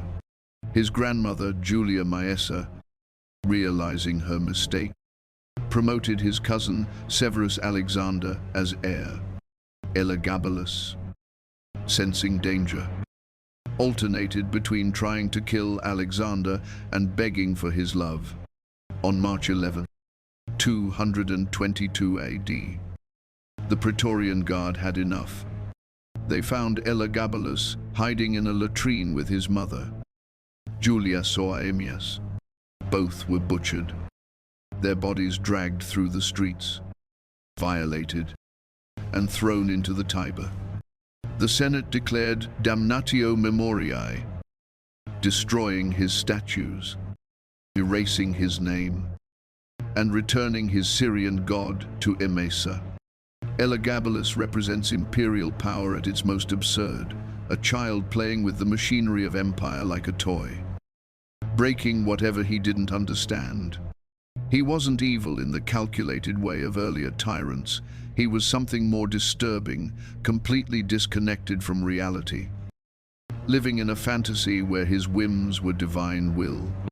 His brief reign serves as a reminder that the imperial system's greatest weakness was its succession mechanism. When it elevated a teenage religious fanatic with no understanding of Roman culture, the result was inevitable: chaos, scandal, and murder.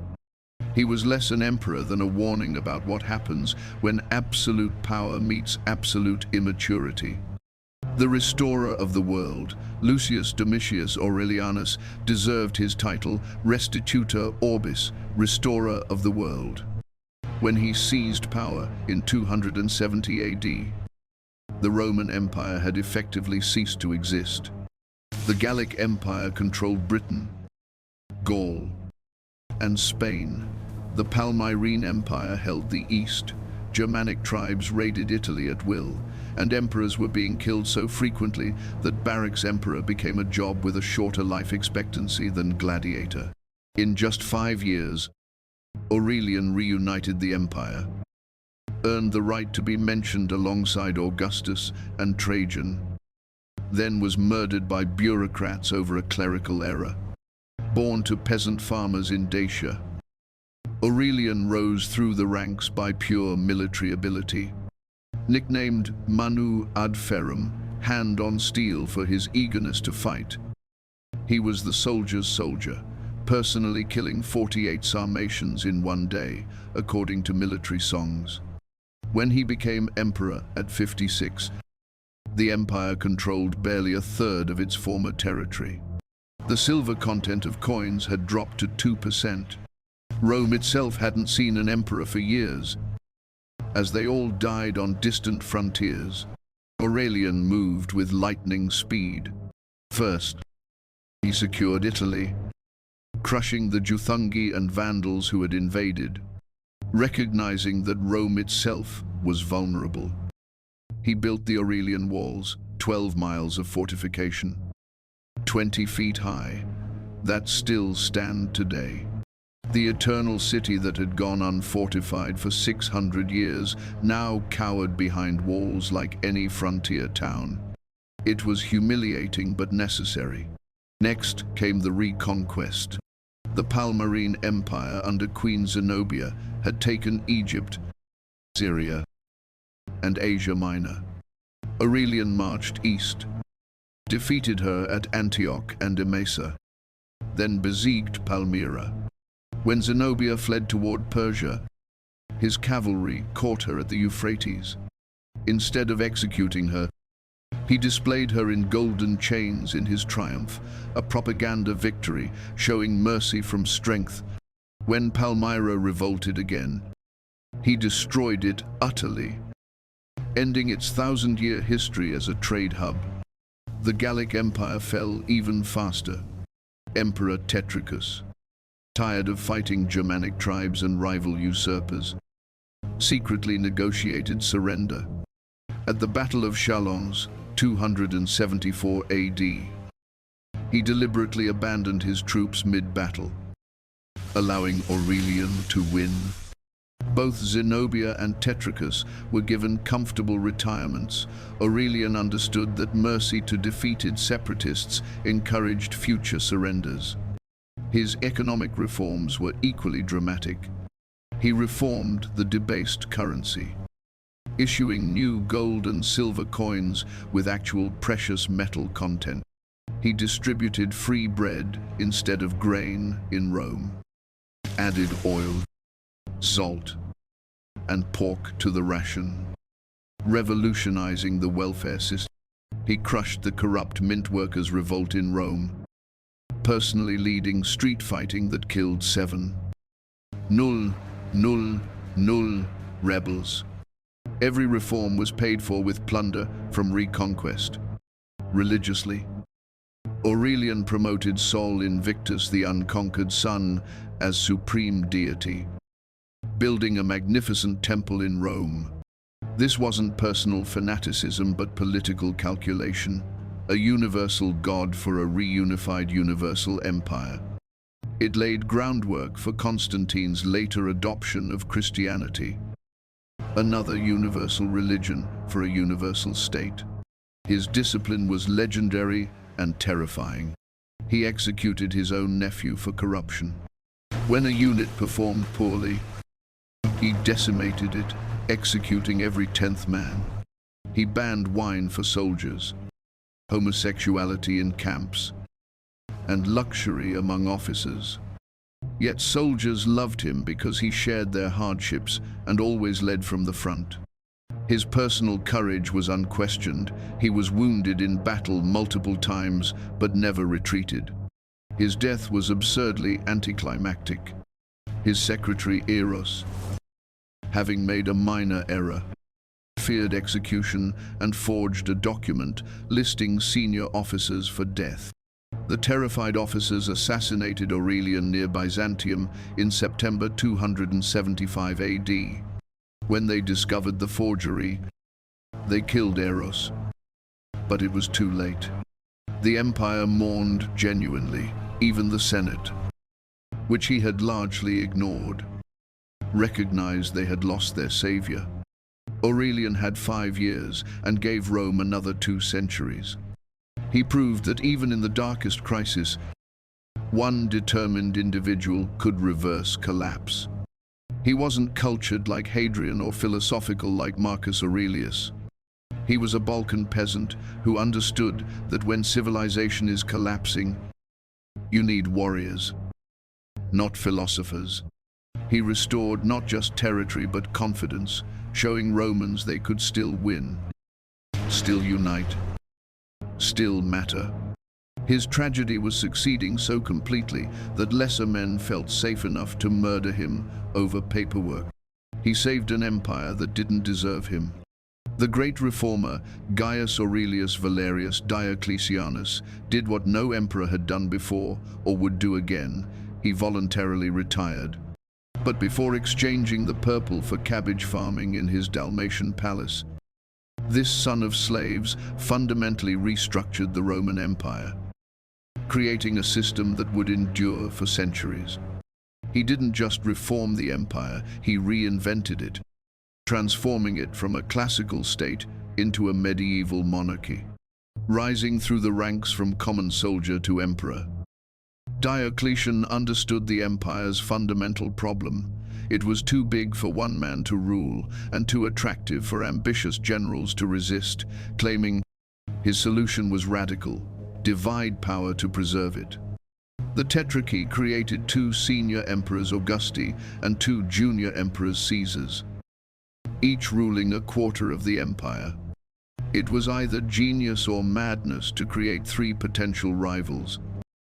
But Diocletian's force of personality made it work for 20 years. His reforms touched everything. He doubled the number of provinces from 50 to 100, making them too small to support rebellions. He separated civil and military authority, preventing governors from commanding armies.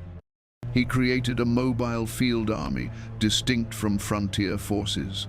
He established a secret police, the agentes in rebus, who reported directly to him. Every reform aimed at one goal: preventing another crisis of the 3rd century. The economic reforms were even more radical.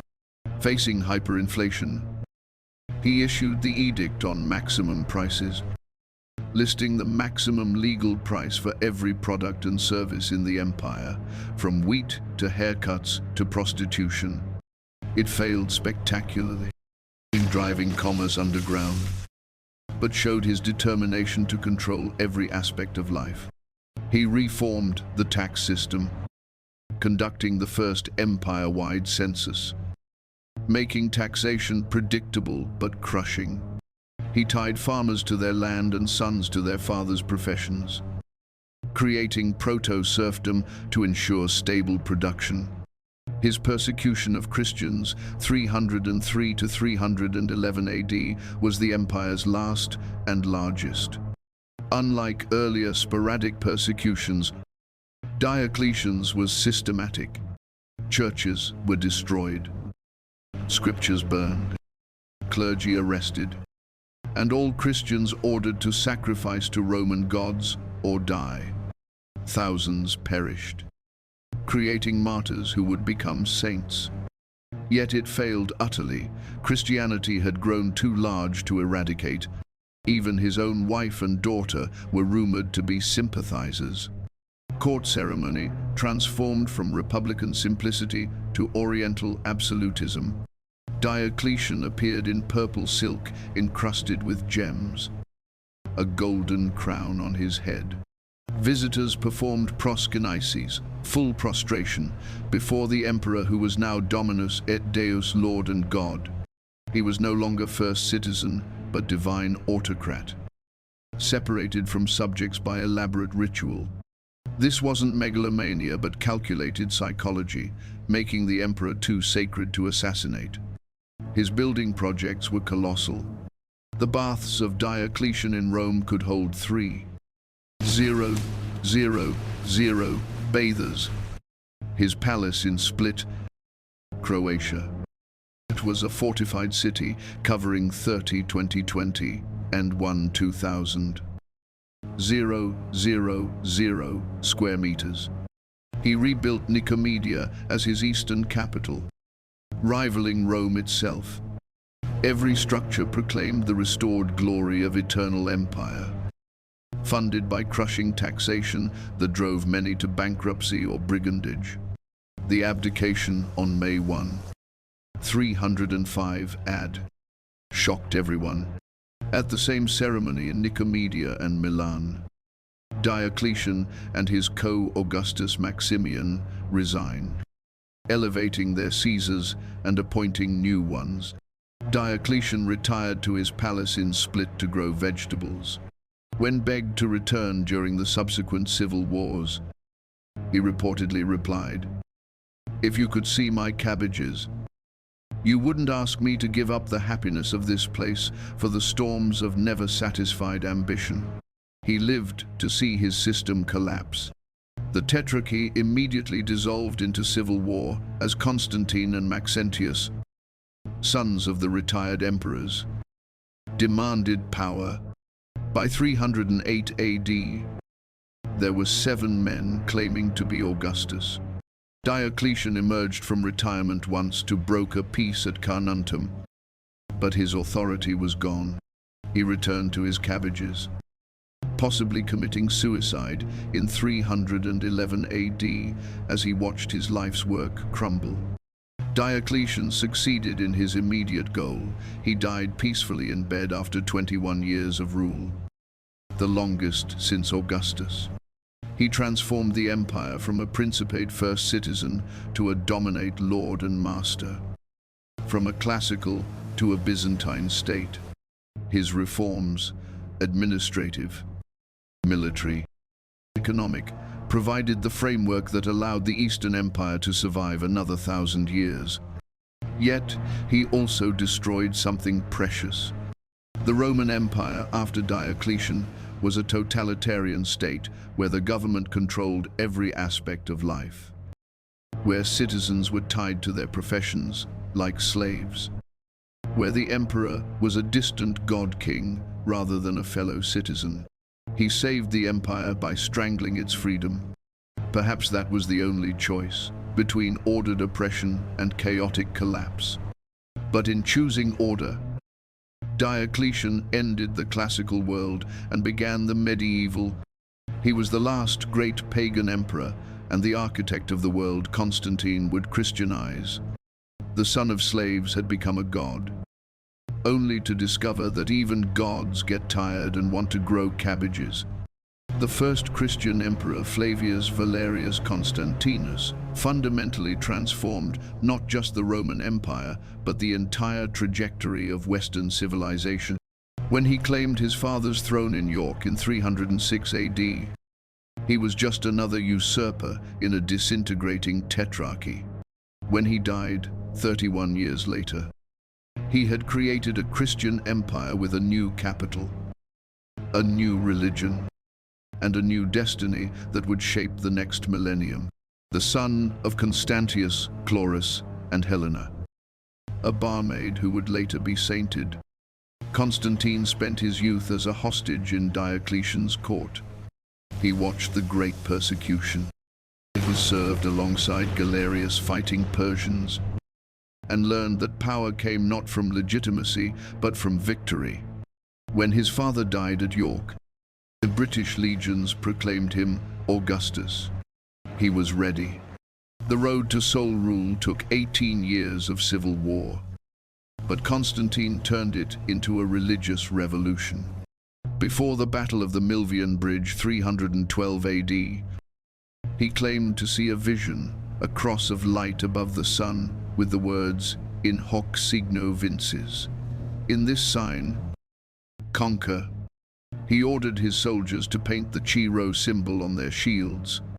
When his rival Maxentius drowned in the Tiber, Constantine entered Rome not as conqueror, but as Christian liberator. The Edict of Milan, 313 AD, didn't make Christianity the state religion that would come later, but it legalized it, ending 3 centuries of persecution. Constantine restored confiscated property, funded church construction, and granted clergy exemption from taxes. The Lateran Palace became the papal residence.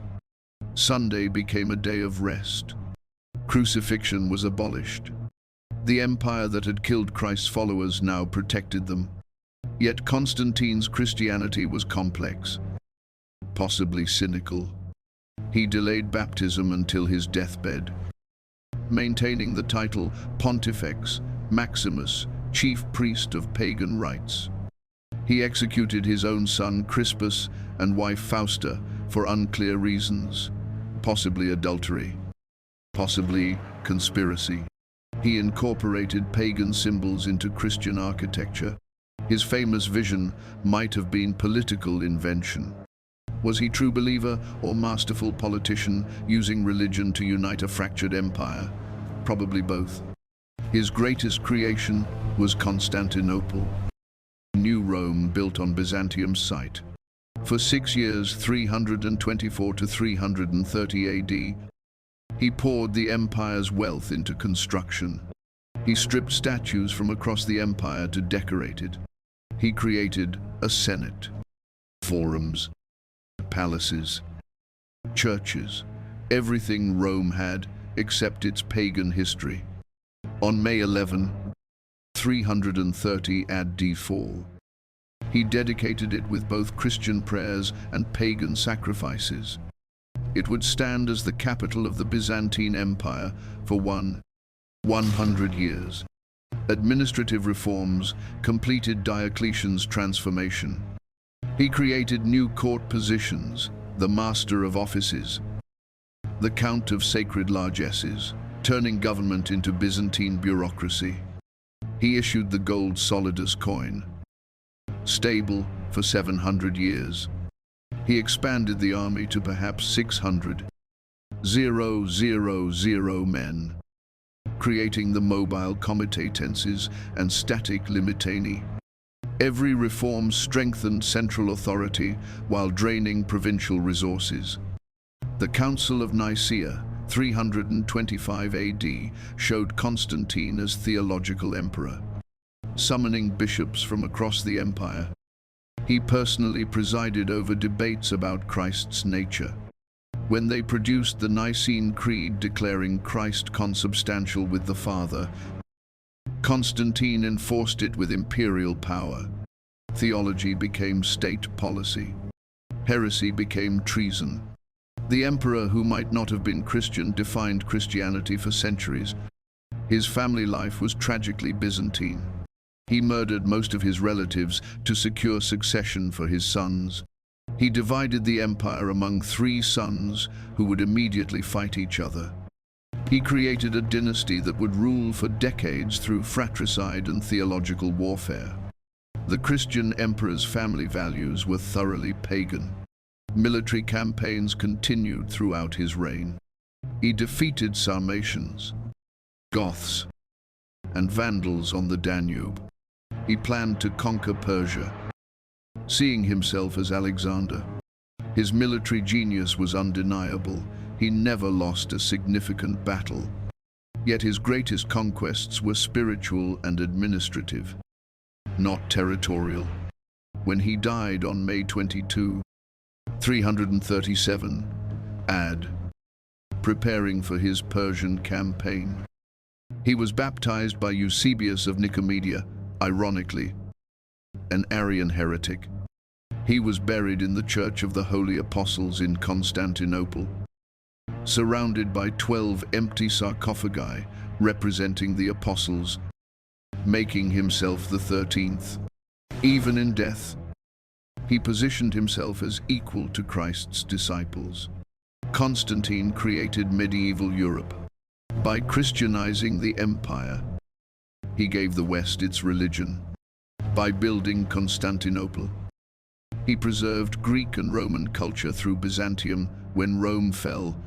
By fusing church and state, he created Caesaropapism that would define both Byzantine and Western politics for centuries. He was simultaneously the last classical emperor and the first medieval one. History's verdict remains divided. Christians venerate him as saint and equal to the apostles. Pagans blame him for destroying classical culture.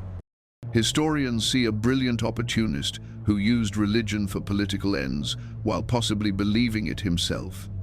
He gave the empire another 1,000 years of life in the East while fundamentally transforming what it meant to be Roman. The vision at the Milvian Bridge, real or invented, changed the world forever. The last pagan emperor, Flavius Claudius Julianus, was the Roman Empire's last hope for paganism and its most tragic emperor, a brilliant philosopher warrior who tried to reverse history itself. In just 18 months of sole rule, this austere intellectual attempted to restore the old gods, reform the empire, and reconquer Persia. He died at 31 with a Persian spear in his chest, supposedly saying, "Either you have won, Galilean, or I die content." depending on whether you believe Christian or pagan sources. Julian's childhood was a bloodbath of Christian family values. When he was 6, his cousin Constantine II ordered the massacre of Julian's family to eliminate rivals. His father, his brother, uncle, and cousins were butchered. Only Julian and his half-brother Gallus survived, probably because they were too young to threaten anyone. Raised under house arrest by the Christians who murdered his family. Forced to study scripture while knowing his guardians were his family's killers. Julian developed a secret hatred for Christianity that would define his life. Educated in Athens, the Harvard of the ancient world, Julian discovered Neoplatonism and the mystery religions. While publicly maintaining Christian orthodoxy, he was secretly initiated into the Eleusinian mysteries and Mithraism. He studied under the greatest pagan philosophers of the age, developing an intellectual framework to challenge Christianity. When his cousin Constantius II, needing help against Germanic invasions, made him Caesar in 355 AD, Julian got his chance. As Caesar in Gaul, 355–360 AD, Julian proved surprisingly brilliant. This bookworm, who had never held a sword, defeated the Alemanni at the Battle of Argentoratum, Strasbourg, personally leading cavalry charges. He reduced corruption, lowered taxes, and rebuilt cities. He lived like a philosopher soldier, sleeping on the ground, eating soldiers' rations, writing philosophy by candlelight. Gauls, who expected another corrupt Christian administrator, found instead a Marcus Aurelius reborn. When Constantius ordered Julian's best legions east, they revolted, proclaiming Julian Augustus. Civil war seemed inevitable, but Constantius conveniently died of fever. Julian entered Constantinople in December 361 AD and immediately revealed his paganism. He reopened temples, restored priesthoods, and prohibited Christians from teaching classical literature. How could they teach Homer while denouncing the gods? But this wasn't mere restoration, it was revolution. Julian's paganism was intellectualized, moralized, organized, essentially Christianity with different gods. He created pagan charities to compete with Christian ones. He wrote hymns to the gods and theological treatises. He demanded moral behavior from priests. He tried to create a pagan church to fight the Christian church. Traditional pagans, comfortable with their chaotic polytheism, were as confused as Christians were outraged. His Against the Galileans attacked Christianity with devastating logic. Why worship a Jewish criminal executed by Romans? How could an omnipotent God need to rest after creation? Why would a loving God condemn humanity for one woman eating fruit? His arguments, so dangerous that the church destroyed most copies, would resurface in Enlightenment criticism of Christianity. Yet Julian's restoration failed because he misunderstood both paganism and his age. Paganism was cultural practice, not theology. It couldn't compete with Christianity's promises of salvation and equality. When Julian sacrificed constantly, even pagans called him the butcher for excessive animal killings. His attempt to rebuild the Jewish temple to disprove Christian prophecy ended when mysterious fires erupted from the foundations, probably marsh gas, possibly sabotage, definitely interpreted as divine intervention. His Persian campaign, 363 AD, was magnificent folly. Believing himself Alexander reborn, he invaded with 85,000 men, won every battle, reached Ctesiphon's walls. then inexplicably retreated.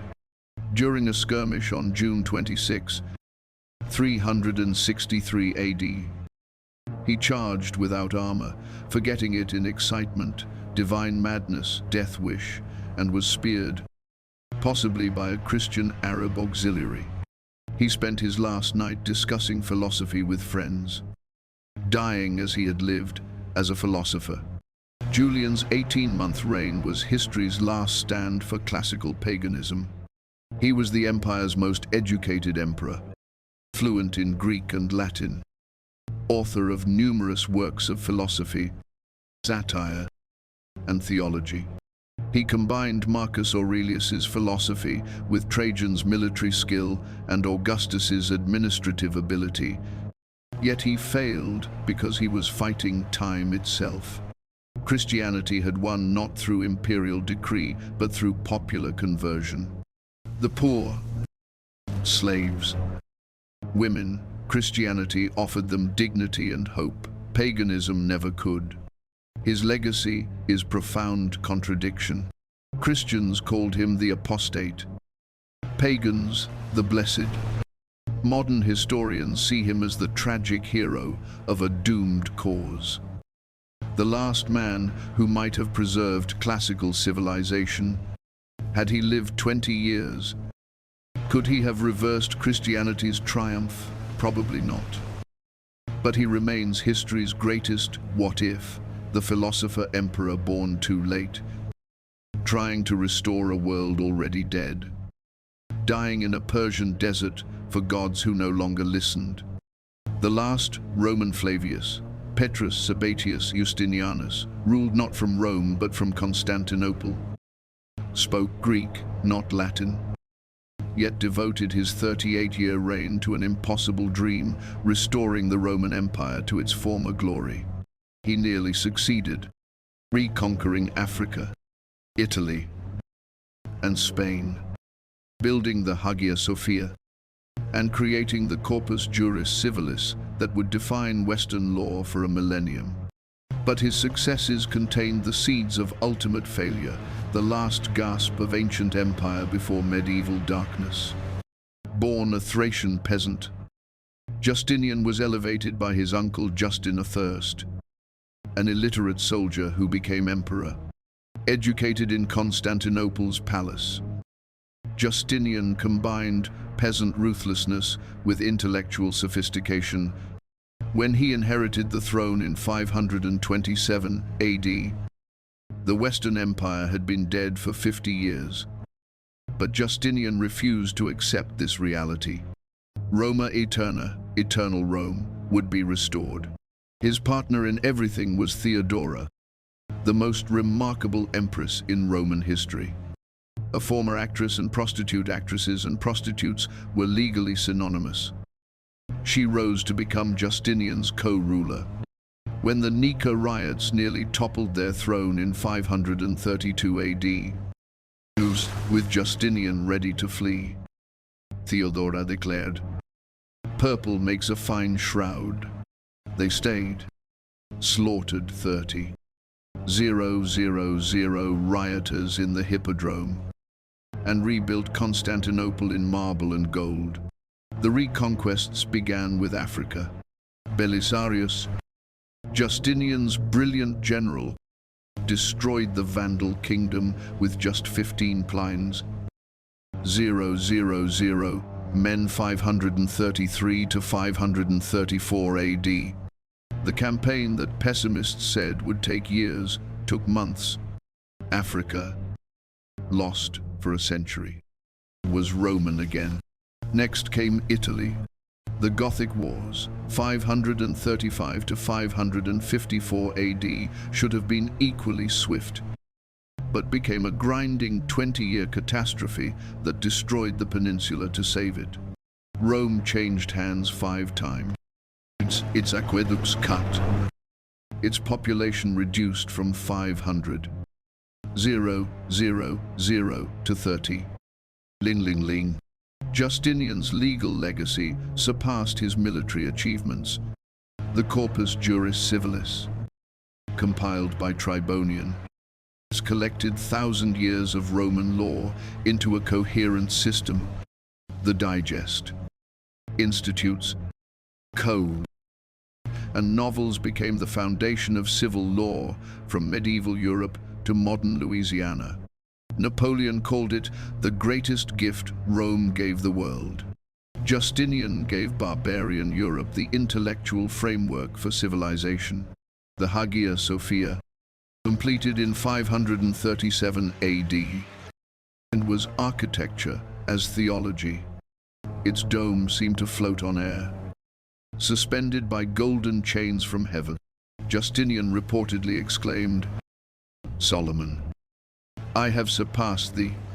For 1,000 years, it was Christendom's largest church, inspiring every dome from St. Amen, Peter's to the U.S.D. capital.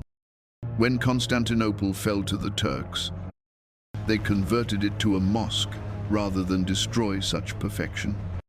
But Justinian's reign was also catastrophe. The plague of Justinian, 541 to 549 AD, probably bubonic plague, killed 25 million, a quarter of the empire's population. Constantinople lost 300,000 people in 4 months. Justinian himself nearly died, governing while hallucinating from fever. The economy collapsed. The army, depleted, could barely hold reconquered territories. His religious policies divided rather than united. A passionate theologian who wrote hymns still sung today. Justinian tried to reconcile monophysites and Orthodox Christians through the 3 chapters controversy, satisfying neither. He persecuted pagans, closing the Academy of Athens after 900 years, ending classical philosophy's last refuge. He forced conversion or exile on Jews and Samaritans, creating rebellions that required armies to suppress. The reconquests proved ephemeral. Within 3 years of Justinian's death, Lombards invaded Italy.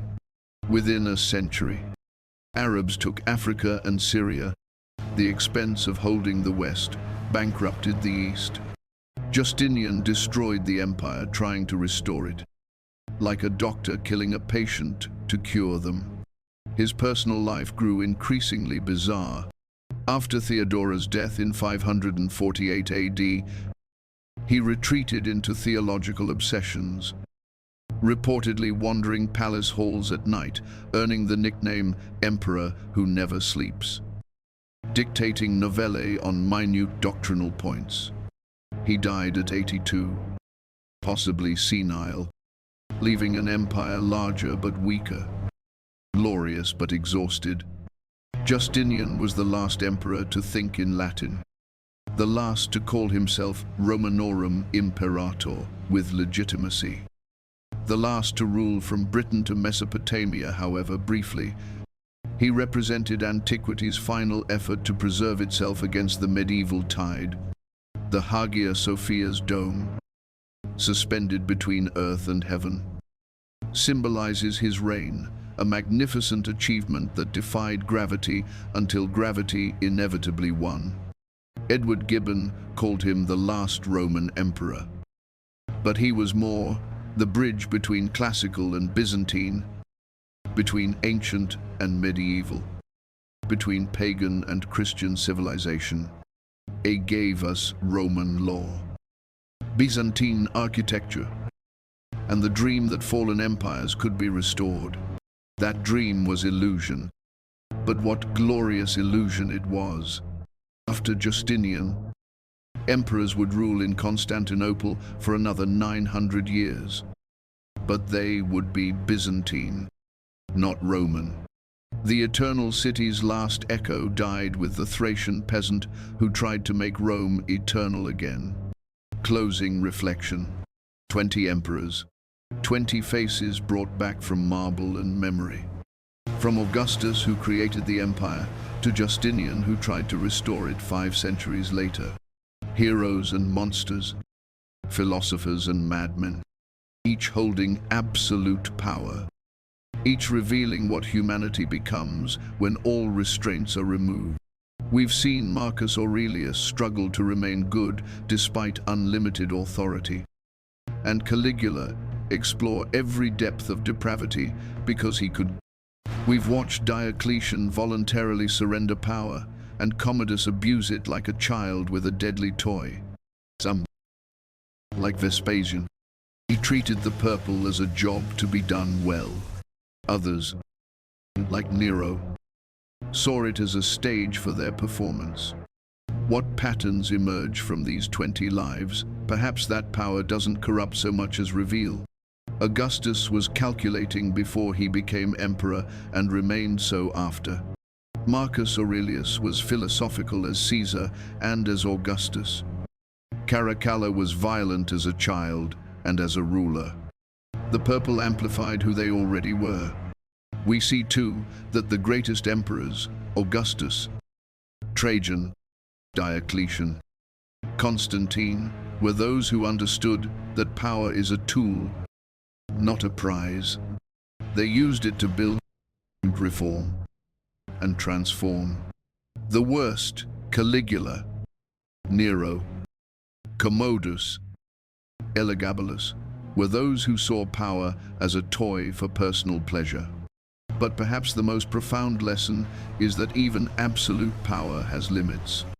Every emperor, from the divine Augustus to the holy Constantine, ended up as ash and memory. Their statues were toppled, of their dynasties extinguished, their empires dissolved. They ruled the known world but couldn't escape mortality. They commanded millions but couldn't command fate. Today, through AI, we've given them faces again, not the idealized features of propaganda statues, but something more human. We see them not as gods or demons, but as men, flawed and striving, cruel and kind, brilliant and foolish. Men who happened to rule the world. The Roman Empire fell, but its echoes persist in our laws, our languages, our architecture, our very conception of power and civilization. These 20 men and thousands of others who built, maintained, and died for Rome created the foundation of the Western world. Their faces may be reconstructed by AI, but their legacy is written in the reality we inhabit every day. From Augustus to Constantine, they weren't just emperors. They were architects of the world we inherited. Now you've met them face to face. You've seen power's price and promise. The question that remains is eternal. What would you have done with absolute power? Would you have been Aurelius or Caligula, Trajan or Nero, builder or destroyer? Perhaps it's better that we'll never know.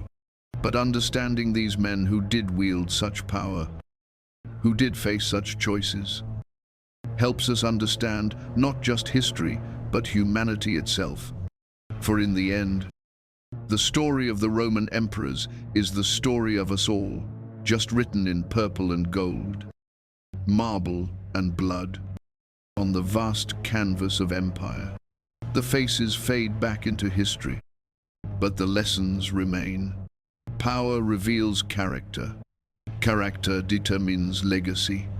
And legacy, in the end, is all that survives the grave. Thank you for joining us on this journey through time. Don't forget to subscribe for more journeys into history, brought to life through the lens of modern technology.